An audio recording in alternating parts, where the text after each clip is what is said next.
Welcome back.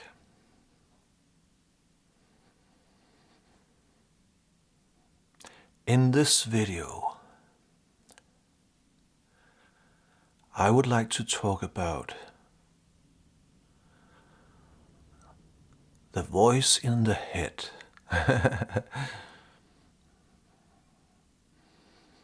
And then some people say, "What?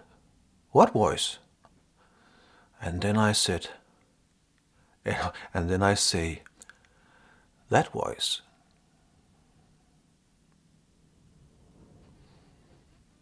The storytelling voice in the head.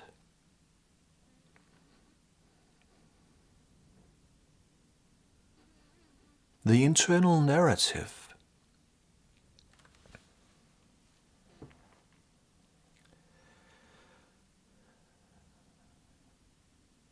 And please do remember that it is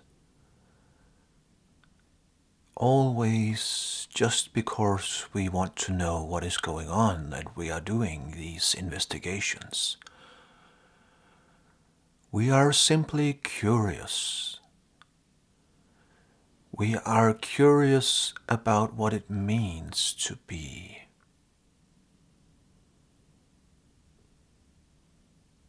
We are curious about what it means to be.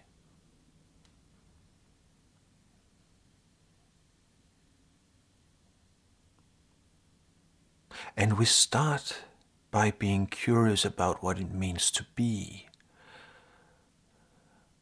And in most cases, then the mind would ask, being what?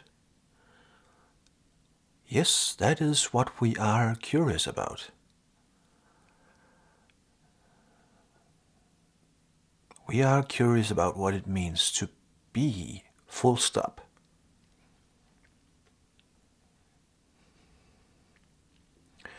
So when I say I would like to talk about the voice in the head,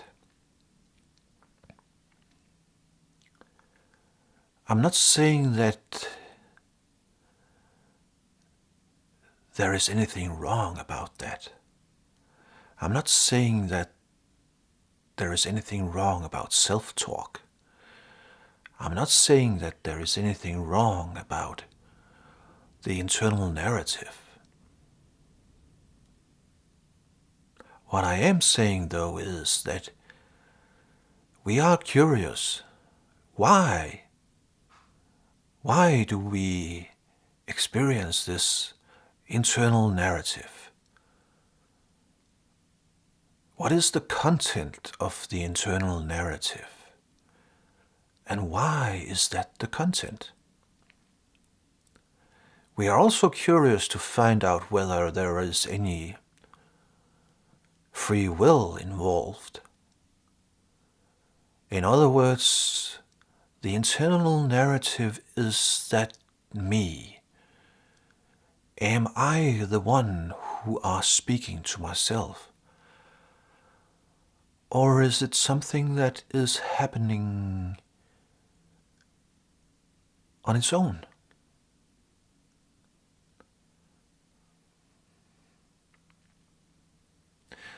Then we can start by asking, why are we curious about these matters?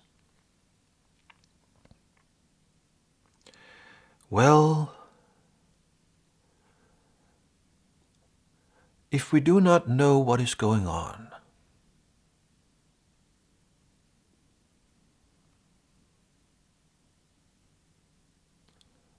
who's then running the show?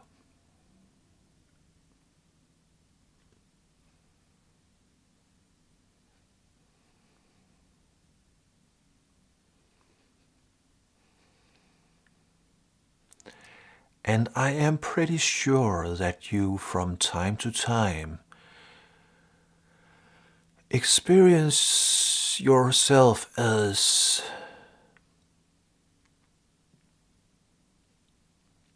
being less than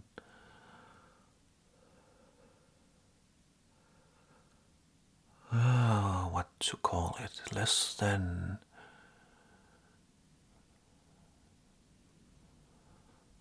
perhaps that's a that might be a wrong way of putting it. I'm pretty sure that you from time to time experience yourself as something automatic. Some situations, they have the ability to trigger something within you. And when you are in a particular situation, then something quite automatic is happening within you.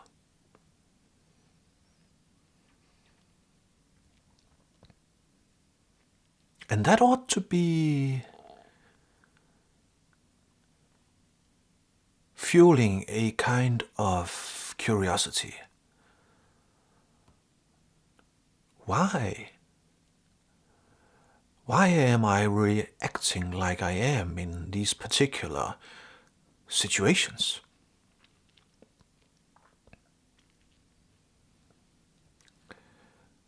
And the funny thing is that it is typically in situations that we deem negative, that we are aware of these automatic actions within ourselves. But can you actually be certain that that is the only time that you are acting on autopilot? So all of these things are typically what is fueling the curiosity. The interest in knowing what is going on.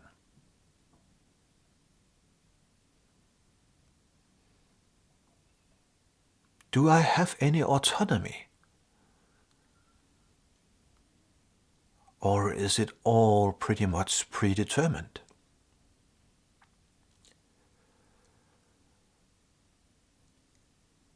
So when we get caught by this curiosity, then my suggestion is that we start by investigating, by paying attention to the internal narrative, the voice in the head. And what we could do is, if we want to examine the voice in the head, we could start by asking ourselves,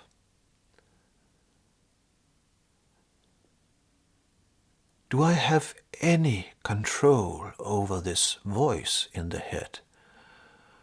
Or perhaps a better way of saying it is, if I decided to, is it then possible for me to simply stop the voice in the head? Say for just perhaps 15 minutes, say, I will take a break now.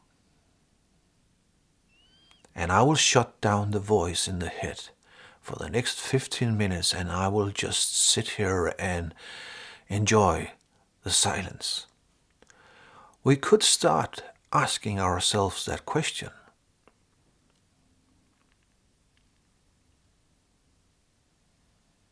The funny thing is that almost everybody knows intuitively the answer to that question. No, you cannot just tell the voice in the head to shut up. Not even for 15 minutes. Not for 10 minutes. Not for 5 minutes. And that feels weird. For some it feels frightening. Because if I haven't got any control over the voice in the head, who has? Does anyone have? And why is it speaking?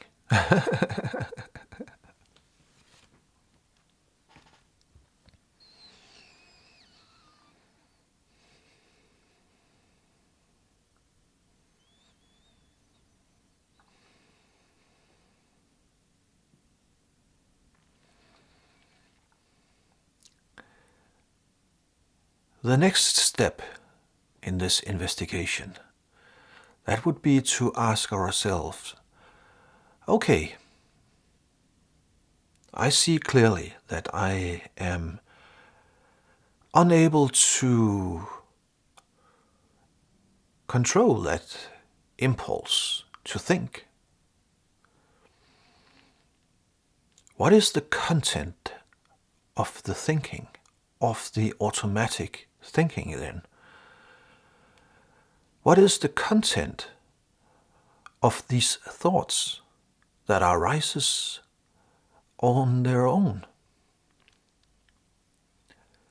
And that would demand of you that you are willing to sit down and observe. Just simply be curious. Don't do anything about it. Just simply ask yourself, right now I am dedicating my complete attention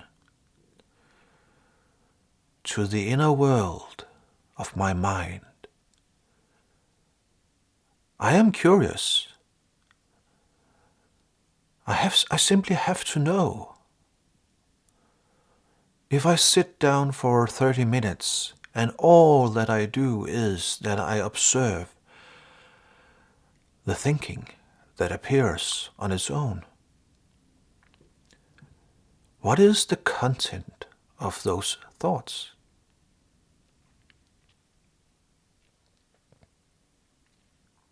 That is an important investigation. And again, I would like to emphasize, do not do anything about it. Just simply observe. And perhaps you will come to recognize that oftentimes there will be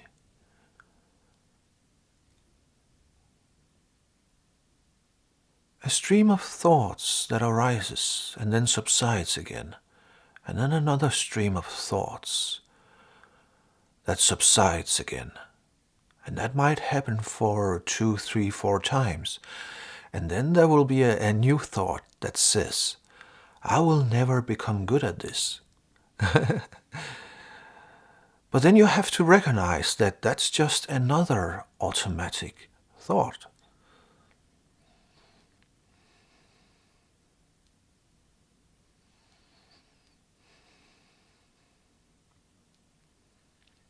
But why are these thoughts arising? They are habitual.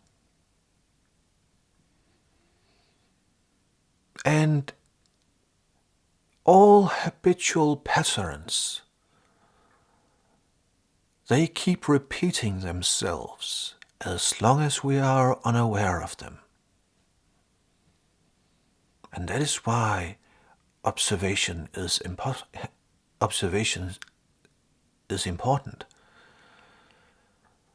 We are simply observing and learning about the human mind,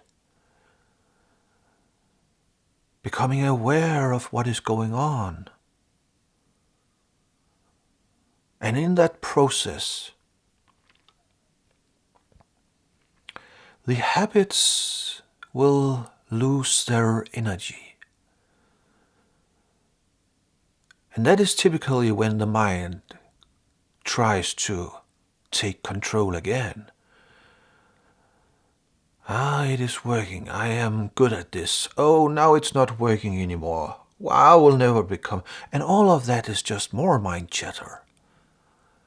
Then watch that. Some habits, if they are not very deep-seated, some habits, they will dissolve the instant that you become aware of them. But please do not bet on that all the habits are like that. You are not that lucky. Nobody is.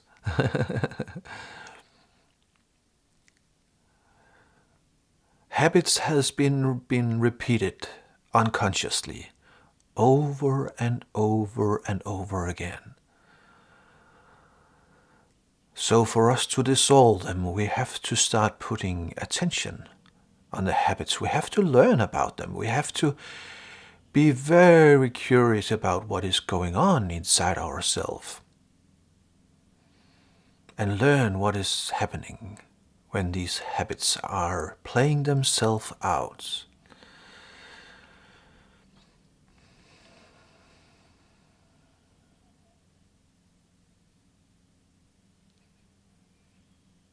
And then you will have to cultivate patience inside yourself. Loving, patient with yourself. Curiosity, patience, and the ability to be brutally honest towards yourself.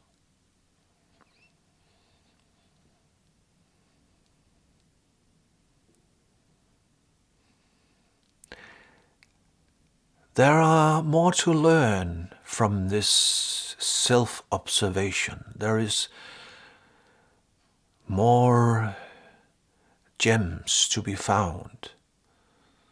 For instance, at some point you may ask yourself, these habitual thought patterns, they arise and then they subside again. They are not always here. So these thought patterns, they cannot be who I am, because they come in and out of existence. So these thought patterns, they cannot define who I am. I must be something else than these thought patterns. Then you can ask yourself, what is observing the thoughts?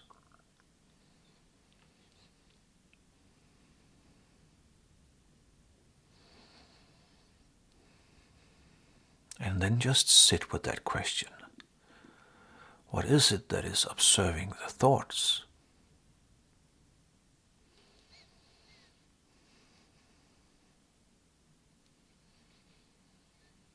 Another thing that might happen is, at some stage you might start to ask yourself, if these thoughts are simply happening on their own, which thoughts are mine and which thoughts are simply habits?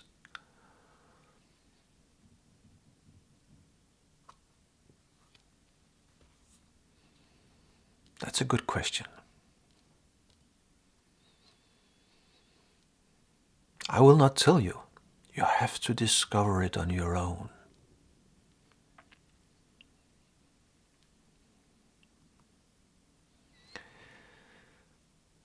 Some of the habits, or perhaps I should say one of the habits that is very common to the conditioned mind, is the habit to look for a quick fix so that it can get on with what it is doing, so that the habitual actions, the habitual playing out can continue.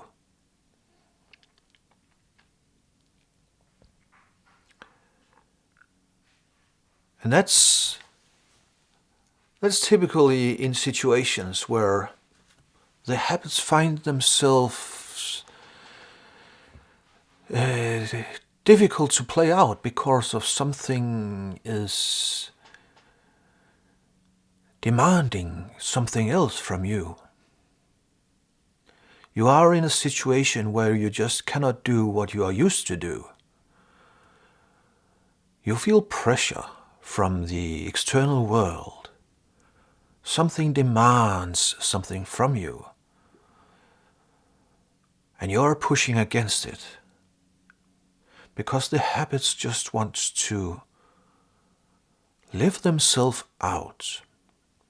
And in a situation like that, then the habits are looking for some kind of quick fix so that it can get on with its habitual living.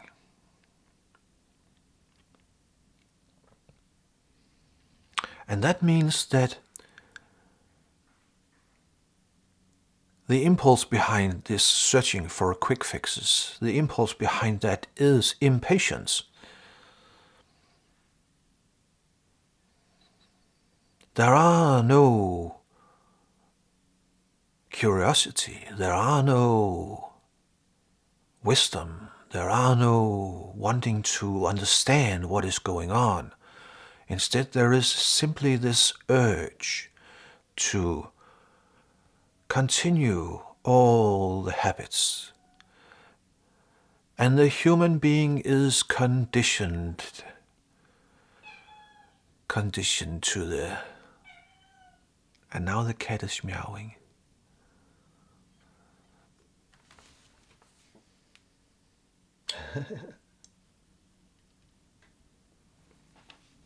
The human being is conditioned.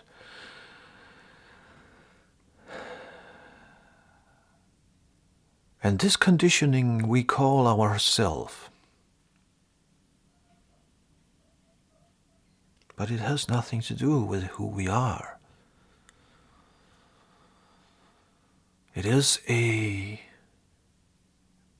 automatic, habitual life, just playing itself out.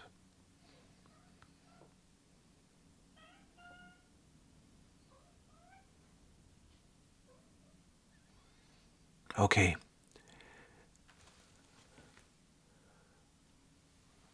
The cat wants my attention.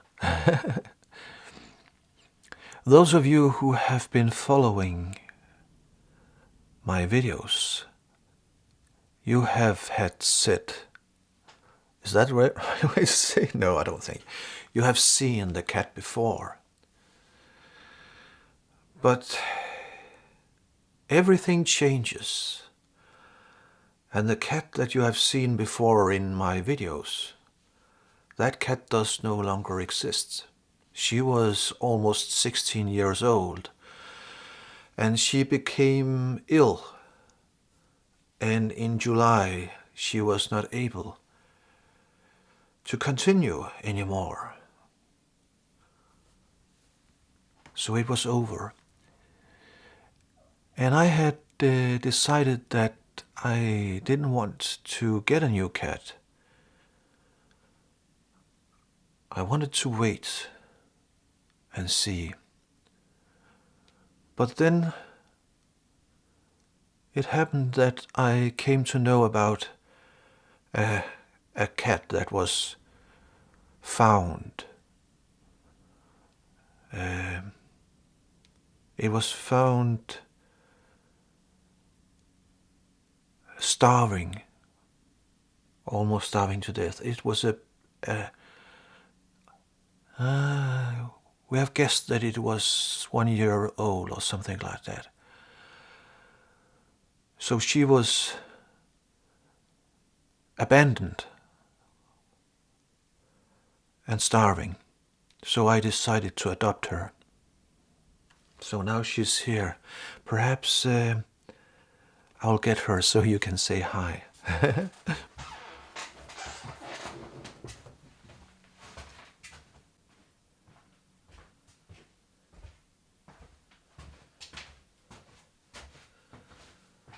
She is so beautiful. She's so beautiful, but also full of energy. No, she doesn't want to. Come, skate. Come. No.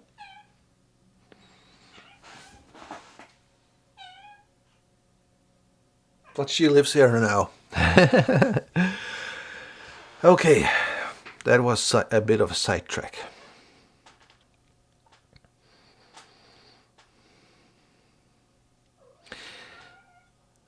There will be some changes. I will try to improve these videos. I have some ideas. If they will be improved, I don't know. But I have some ideas to do something else with these videos. I would like to be a little more, what to call it?